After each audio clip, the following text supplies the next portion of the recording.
Hello aspirant, welcome you all. So currently हमारा chapter चल रहा है that is the breathing and exchange of gases, और जिसके दौरान हमने 4 लेक्चर्स जो है ऑलरेडी कर लिया है। और आज की जो क्लास है 5th लेक्चर है, और आज की ही क्लास में जो है ये चैप्टर भी हमारा फिनिश हो जाएगा। कल हमने ऑलरेडी बहुत सारी चीज़ें जो है वो कर ली है, तो आप उसको जाकर के पहले देख लीजिए 4th लेक्चर को, उसके बाद 5th लेक्चर जो है आज का उसको अटेंड करिएगा। तो कल वाली क्लास जो थी हमारी, उसमें हमने एक्सचेंज ऑफ गैसेस जो है उसको डिस्कस किया था, जिसमें मैंने आपको पहले बताया कि एल्वेलाई और ब्लड कैपिलरीज जो है इसके बीच में एक्सचेंज होती है। दूसरी एक्सचेंज होती है टिश्यू और ब्लड कैपिलरीज के बीच में। फिर मैंने आपको डिफ्यूज़न मेम्ब्रेन जो है इसके बारे में बताया था कि डिफ्यूज़न मेम्ब्रेन जो है वो जितना पतला होता है उतना गैसेस एक्सचेंज अच्छा होता है। फिर गैसेस की सॉल्युबिलिटी जितनी ज़्यादा होती है उसकी गैसेस एक्सचेंज उतनी ज़्यादा होती है। उसके कंसंट्रेशन ग्रेडियंट जो है वो उसकी मतलब कंसंट्रेशन ग्रेडियंट का मतलब होता है पार्शियल प्रेशर। तो पार्शियल प्रेशर जो है उस पर डायरेक्टली डिपेंडेंट होता है गैसेस एक्सचेंज। फिर इसके बाद मैंने आपसे कहा था कि जो एटमॉस्फेरिक एयर होता है उसकी पार्शियल प्रेशर 159 होगी। वहाँ से वो एयर आएगी हमारी जहाँ पे लो पार्शियल प्रेशर होगी, यानी कि एल्वेलाई, जहाँ पे पार्शियल प्रेशर ऑक्सीजन की होती है 104। वहाँ से ब्लड वेसल के अंदर जाता है, वहाँ से ऑक्सीजनेटेड ब्लड हमारे टिश्यू को मिलेगी, और वहाँ से डीऑक्सीजनेटेड ब्लड जो निकलेगी जिसकी पार्शियल प्रेशर कार्बन डाइऑक्साइड की 45 होगी वहाँ पे, और ऑक्सीजन की कम हो जाती है, वो फिर से एल्वेलाई, और एल्वेलाई से फिर हमारी एटमॉस्फेयर में जाता है। और एटमॉस्फेयर में जो है हमारी कार्बन डाइऑक्साइड की जो पार्शियल प्रेशर होती है वो 0.3 होता है। इसके बाद मैंने आपको ट्रांसपोर्ट ऑफ गैसेस बताया था, जिसमें मैंने आपको 2 गैसेस यानी कि ऑक्सीजन और कार्बन डाइऑक्साइड जो है इसके ऊपर बताया था कि ऑक्सीजन जो है इसकी जो ट्रांसपोर्ट होती है 97% ऑक्सी हीमोग्लोबिन के फॉर्म में, यानी कि हीमोग्लोबिन के साथ ऑक्सीजन मिलके जाता है, और 3% जो होता है वो डिजोल्व होके जाता है इन द प्लाज्मा। फिर कार्बन डाइऑक्साइड जो था उसमें 70% बाइकार्बोनेट के फॉर्म में, 20 से 25% जो है वो कार्बा अमीनो हीमोग्लोबिन यानी कि हीमोग्लोबिन के साथ जुड़ करके, और 7% जो है वो डिजोल्व होकर जाता है इन द प्लाज्मा। इसके बाद जो है गैसेस ट्रांसपोर्ट में मैंने ऑक्सीजन की ट्रांसपोर्ट जो है इसके ऊपर बातें करी थी कि 3% कैसे प्लाज्मा के थ्रू जाती है, और 97% हीमोग्लोबिन के साथ जुड़ करके जाती है, जिसमें हीमोग्लोबिन ऑक्सीजन के साथ एल्वेलाई जो है वहाँ पे मतलब लंग्स पे जो है जो ऑक्सीजन के साथ जुड़ता है और HbO2 बनाता है, और इसकी ब्रेकडाउन हो जाती है टिश्यू पे, जहाँ पे हीमोग्लोबिन और ऑक्सीजन डिसोसिएट हो जाते हैं, अलग अलग हो जाते हैं। ऑक्सीजन बाइंड करता है with the heme part of the haemoglobin, और हर एक हीमोग्लोबिन जो है वो बाइंड करता है 4 O2 मॉलिक्यूल से, यानी कि 8 ऑक्सीजन एटम से।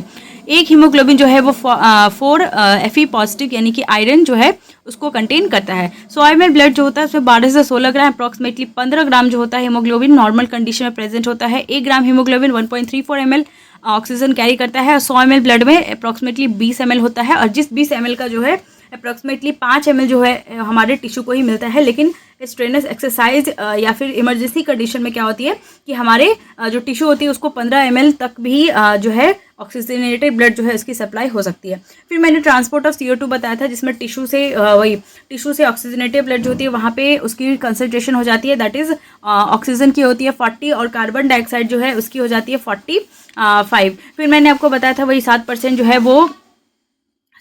जो है वो डिसोसिएट हो जाता है इन द प्लाज्मा, और 93% जो बचता है उसमें 23% जो है हीमोग्लोबिन के साथ, और 70% जो बचता है वो हमारे वाटर के साथ मिलकर के कार्बोनिक एनहाइड्रेस के प्रेजेंस में कार्बोनिक एसिड बनाता है H2CO3। ठीक है, तो यहाँ से H2CO3 जो है इसकी डिसोसिएशन हो जाती है फिर से उसी एंजाइम के प्रेजेंस में, कार्बोनिक एनहाइड्रेस के प्रेजेंस में, और H+ और बाइकार्बोनेट हमें देखने को मिलता है। ये जो बाइकार्बोनेट था ये मूव करता है to the plasma from the RBC, और क्लोराइड इंटर करता है RBC में, जिसको हमने क्लोराइड शिफ्ट कहा था, क्योंकि क्लोराइड अंदर आ रहा है और हमारा बाइकार्बोनेट जो है वो बाहर जा रहा है हमारे RBC से, तो इसको क्लोराइड शिफ्ट या फिर हैमबर्गर्स फेनोमेनन भी मैंने कहा था। आज की जो क्लास है वो हम यहाँ से स्टार्ट कर रहे हैं, जिसमें हम बहुत सारी चीज़ें देखने वाले हैं और फिनिश करने वाले हैं इस चैप्टर को। तो कार्बोनिक एनहाइड्रेस जो होता है ये एक एंजाइम है जो कि प्रेजेंट होता है इन द प्लाज्मा में भी, but in very less amount. मतलब RBC के अंदर तो प्रेजेंट था ही, जिसमें वो बाइकार्बोनेट को तोड़ रहा था, पहले बना रहा था फिर उसको भी तोड़ रहा था। ठीक है, तो कार्बोनिक एनहाइड्रेट जो होता है वो प्लाज्मा में भी प्रेजेंट होता है, लेकिन बहुत ही कम अमाउंट में प्रेजेंट होता है। टिश्यू के लेवल पे और एल्वेलाई के लेवल पे क्या क्या होता है वो हमें देखने को अभी मिलेगा। टिश्यू के लेवल पे क्या होगी कि 7% CO2 जो है वो डिजोल्व हो जाता है प्लाज्मा में ऑफ द ब्लड, और रिमेनिंग जो 23% बच रही है वो CO2 कंबाइन करता है with haemoglobin to form the carbaminohaemoglobin, यानी कि HbCO2। और जो 70% होता है वो कंबाइन करता है with the H2O in the presence of carbonic anhydrase enzyme and form H2CO3। ये मैंने आपको ऑलरेडी बता रखा है कि कार्बोनिक एसिड बनाता है, मैंने आपको ऐसे बता दिया है, लेकिन मैं अभी वर्ड्स में इसको लिख के भी लाई हूँ। ठीक है, अब ये जो H2CO3 है, इसकी जो ब्रेकडाउन मैंने ऑलरेडी आपको बताई है कि ये कार्बोनिक एनहाइड्रेज के प्रेजेंस में H+ और HCO3 आयन यानी कि बाइकार्बोनेट जो है इसमें टूट जाता है। अब ये जो बाइकार्बोनेट होता है वो डिफ्यूज हो जाता है फ्रॉम द आरबीसी से और कंबाइन करता है with the Na positive ion in the plasma. Plasma के अंदर NaCl प्रेजेंट है, जिसमें से Na पॉजिटिव के साथ जाकर के वो क्या होता है, जुड़ जाता है बाइकार्बोनेट और बना लेता है NaHCO3। इन रिटर्न जो क्लोराइड आयन होता है वो मूव करता है from the plasma into the RBC, plasma से आरबीसी के अंदर आता है। मैंने आपको ऑलरेडी बताया है कि क्लोराइड का मूवमेंट जो होता है उसको हम क्लोराइड शिफ्ट या फिर हैमबर्गर्स फेनोमेनन भी कहते हैं। तो ये हमारे टिश्यू के लेवल पे देखने को मिलती है। और H+ जो होता है इन द आरबीसी, ये कंबाइन करता है हीमोग्लोबिन के साथ और फॉर्म करता है HHB प्रोटीन, जिसको हीमोग्लोबिनिमिक एसिड कहते हैं। इसके बाद जो है at the level of alveoli की बात कर ले तो टिश्यू लेवल हमारा यहाँ तक बन चुका है। अब जो है हमारा एल्विलाई के लेवल पे क्या होता है कि मूवमेंट में तो उल्टा हो जाता है, जो यहाँ पे टिश्यू पे हो रहा था उसका अपोजिट हो जाएगा सब कुछ। जो ऑक्सीजन है मूवमेंट होगा ऑक्सीजन का फ्रॉम द एल्विलाई से डीऑक्सीजनेटेड ब्लड में मूवमेंट होगी, और जो HbCO2 जो है ये टूट जाता है Hb और CO2 में, और जो हमारा CO2 है ये डिफ्यूज हो जाता है इनटू द एल्विलाई, और हीमोग्लोबिन जो है ये बाइंड करता है with the oxygen to form HbO2, वापस से यहाँ पे बना लेता है। और जो हमारा बाइकार्बोनेट था वो आयन मूव करेगा फ्रॉम द प्लाज्मा, जो प्लाज्मा में था आ गया था वहाँ से फिर से वापस से वो आरबीसी के अंदर जाएगा, और इन रिटर्न क्लोराइड आयन जो है वो बाहर आएगा फ्रॉम द आरबीसी से प्लाज्मा में वापस आ जाता है। तो क्लोराइड क्या हो रहा है, वो क्या हो रहा है मतलब जो हमारा इसमें आरबीसी के अंदर गया था वहाँ से प्लाज्मा में आएगा, और प्लाज्मा से जो है बाइकार्बोनेट जो है वो मूव करके आरबीसी के अंदर वापस चला जाता है। इसलिए इसको हम वो था हमारा क्लोराइड शिफ्ट, इसको हम कहते हैं रिवर्स क्लोराइड शिफ्ट, क्योंकि क्लोराइड जो है वो वापस से बाहर आ रहा है। इसको हम हेल्डेंस इफेक्ट भी कहते हैं। और फर्दर जो ऑक्सीजन होता है वो कंबाइन कर जाता है हीमोग्लोबिन के साथ और रिलीज कर देता है H+। ये जो H+ है ये कंबाइन करता है हमारे बाइकार्बोनेट के साथ फिर से और फॉर्म करेगा वही H2CO3 in the presence of वही कार्बोनिक एनहाइड्रेज एंजाइम के प्रेजेंस में। और फर्दर कार्बोनिक एनहाइड्रेज जो है वो ब्रेक करता है to form the CO2 and water and again in the presence of carbonic anhydrase, और ये फिर से CO2 मूव करेगा फ्रॉम द एल्विलाई, मतलब एल्विलाई में मूव करेगा फ्रॉम द आरबीसी से। ठीक है, तो ये वापस ऐसे चलती रहती है। और टिश्यू के लेवल पे वो चीज़ देखने को मिली हमें, that is the chloride shift, और जिसको हम हैमबर्गर्स फेनोमेनन भी कहते हैं। और हमारा जो एल्विलाई के लेवल है वहाँ पे रिवर्स क्लोराइड शिफ्ट हमें देखने को मिलता है, जिसको हम हेल्डेंस इफेक्ट भी कहते हैं। तो ये चीज़ें हमें याद रखना है। और यहाँ पे वहाँ पे क्या हुआ था कि ऑक्सीजन जो है उसकी डिलीवरी होती है अप्रॉक्सीमेटली 5 ml जो है मतलब ऑक्सीजन की डिलीवरी होती है हमारे टिश्यू को, लेकिन यहाँ पे 4 ml ऑक्सीजन जो CO2 ही डिलीवर होता है हमारे एल्विलाई के को बाय द डीऑक्सीजनेटेड ब्लड। जो ऑक्सीजनेटेड ब्लड थी वो 5 ml डिलीवर करता है ऑक्सीजन, और डीऑक्सीजनेटेड ब्लड जो है वो 4 ml CO2 ही डिलीवर करता है हमारी एल्विलाई को। इसके बाद one of the most important topic है ये हमारा, that is the oxygen dissociation curve.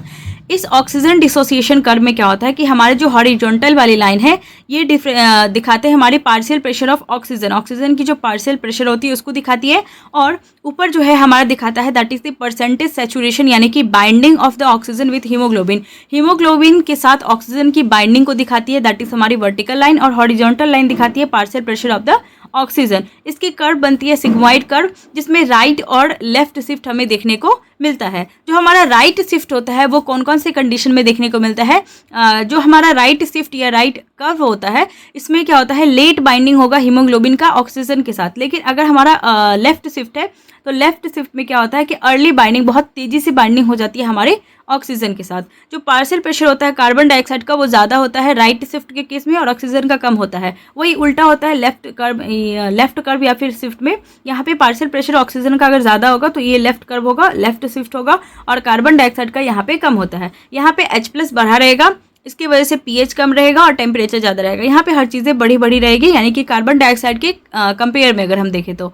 और यहाँ पे लेफ्ट शिफ्ट जो होता है यहाँ पे सिर्फ ऑक्सीजन बड़ा है, बाकी सारी चीज़ें कम रहेगी। बस यहाँ पे pH जो होगा वो इसके मतलब क्योंकि यहाँ पे H+ कम है तो pH क्या होगा यहाँ पे ज़्यादा होगा, और टेम्परेचर यहाँ पे क्या होता है, कम हो जाता है। तो ये चीज़ें हमें लेफ्ट और राइट शिफ्ट में देखने को मिलती है और इससे डायरेक्टली क्वेश्चन आ जाता है कि कहाँ पे ऑक्सीजन अगर ज़्यादा है तो वहाँ पे H+ pH और टेम्परेचर की कंडीशन क्या क्या रहेगी। तो इस तरह से हमें क्वेश्चन यहाँ पे आ सकता है, तो इसे हमें अच्छे से याद रखना है। जितना दिया है उतना से ये क्वेश्चन आएगा, तो इसको हमें अच्छे से याद रखना है। इसके बाद जो हमारा टॉपिक आता है दैट इज़ हमारी रेस्पिरेशन की कंट्रोल के लिए कौन कौन से सेंटर्स प्रेजेंट होता है। तो हमारा जो हाइंड ब्रेन होता है, हाइंड ब्रेन वो हम पढ़ेंगे आने वाले चैप्टर जो है उसके दौरान। जो हमारा हाइंड ब्रेन होता है वहाँ पे पोन्स वाला एक रीजन होता है। पोन्स वाला जो रीजन होता है उसको हम वहाँ पे प्रेजेंट होता है हमारा नीमोटैक्सिक सेंटर। उसके जस्ट बगल में प्रेजेंट होता है एपन्यूस्टिक सेंटर, जो कि हमारा पोन्स वाले रीजन में ही आता है।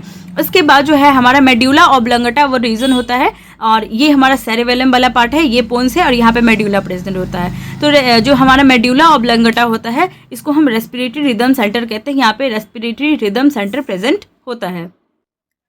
और ये जितने तरह की मैंने आपको सेंटर्स बताई है, इसका काम है कि ये एक्टिवेट करता है जो हमारा अगर PCO2 यानी कि कार्बन डाइऑक्साइड और H+ की कंसंट्रेशन अगर बढ़ जाती है तो ये सारी सेंटर्स क्या होती है, एक्टिवेट हो जाती हैं।